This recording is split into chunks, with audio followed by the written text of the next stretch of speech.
নিত্য প্রয়োজনীয় পণ্যের মূল্য পরিস্থিতি এবং ক্রেতা বিক্রেতাদের মতামত জানতে চাঁদপুর সদর উপজেলার বিপণী বাজারে ঘুরে দেখেছেন আমাদের স্টাফ রিপোর্টার মোহাম্মদ মতিউর রহমান।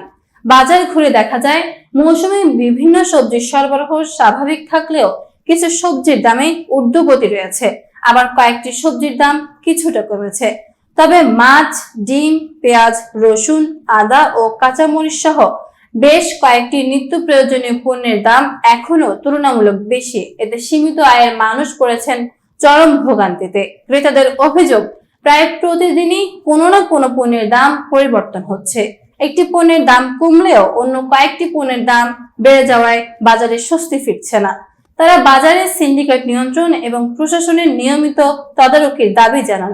অন্যদিকে ব্যবসায়ীরা বলছেন পাইকারি বাজার থেকেই বেশি দামে পণ্য কিনতে হচ্ছে।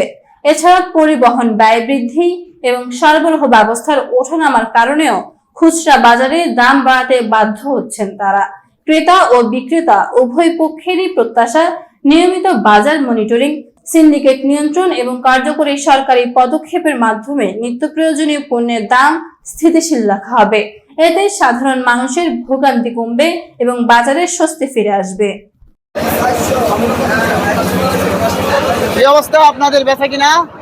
মোটামুটি ভাই বেশি দাম তো বেশি, কাস্টমার কম। দামে কি কিনে আনছেন দাম বেশি না দামে বিক্রি করতেছেন? কোনটা দাম কিনে বেশি, দাম বেশি না?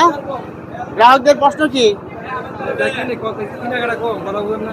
আচ্ছা, ঠিক আছে, আলহামদুলিল্লাহ ভালো। আপনি কেমন আছেন? আলহামদুলিল্লাহ ভালো। সবজি বাজারে খবরাখবর নেওয়ার জন্য আপনাদের মাঝে চলে আসলাম। সবজি বাজার গত সপ্তাহে শসা ছিল 120 টাকা, এখন মাত্র 60 টাকা। আচ্ছা। আর গত সপ্তাহে করলা ছিল 120 টাকা, 100 টাকা, আর এখন হচ্ছে 180 টাকা। পটলের কেজি হলো 70-75 টাকা পাইকারি, 80 টাকা বিক্রি। ভেন্ডির কেজি মনে করেন 70-65 টাকা পাইকারি, 80 টাকা বিক্রি। প্রতি কেজি মালে 20-30 টাকা কেজি করতে পারছে। আর মরিচের কেজি বর্তমানে 370 টাকা, 60 টাকা পাইকারি, 400 টাকা আমাদের বেচা যায়। এতে কাস্টমারের কি কাস্টমার পরিস্থিতি ভালো না, বাজার পরিস্থিতি খুব খারাপ। প্রচুর দোকানদারের ধর অবস্থা, প্রচুর টাকা দেয় না। এখন তো অবস্থা যে অবস্থা, দোকান বন্ধ করার মতন লাইন হয়ে গেছে। পুঁজি উঠতেছে না। না না, বিক্রি লাভের অবস্থা তো আছে নাকি? কিনার থেকে কম দামে মাল বিক্রি করতে হয়, তার মানে বেচা বিক্রি ভালো না, কাস্টমার বাজার বিক্রি একদম কম। সরকারের কাছে কি চাওয়া আছে আপনার? সরকারের কাছে ফুটপাত যতদিন থাকবে ততদিন আমরা ভালো থাকতে পারতাম না। ফুটপাতের অবস্থা কি আপনাদের চেয়ে অনেক আমাদের খারাপ? প্রচুর ফুটপাত প্রচুর ক্ষতি করছে আমাদের, মানে পুরো মাটার করে রেখেছে।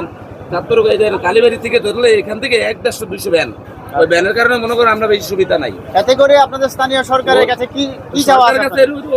অনুরোধ, যদি ভ্যান গাড়িগুলো উঠিয়ে দেয় তাহলে মনে করো কোনো রকম আমরা ভালো থাকতে পারবো আশা করি, ইনশাল্লাহ। ধন্যবাদ। এই কারণে মালের দাম একদম পুরো বেশি, কিন্তু বাজারে কাস্টমার নাই। ওরা থাকা অবস্থা আমরা ভালো থাকবো না, এটাই এলো সরকারের কাছে অনুমতি।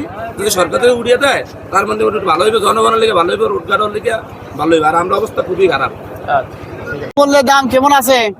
আছে মোটামুটি ভালোই, এমন কিছু বাড়ে না, মোটামুটি অনেক চলতে আছে ভালোই। বেচা কিনা কেমন হচ্ছে? বেচা কিনা একটু কম। আচ্ছা, বিএনপি সরকার, নতুন সরকারের আগমনে আপনাদের দ্রব্যমূল্যের বা বেচা কিনার উপরে কি কোনো মন্তব্য আছে?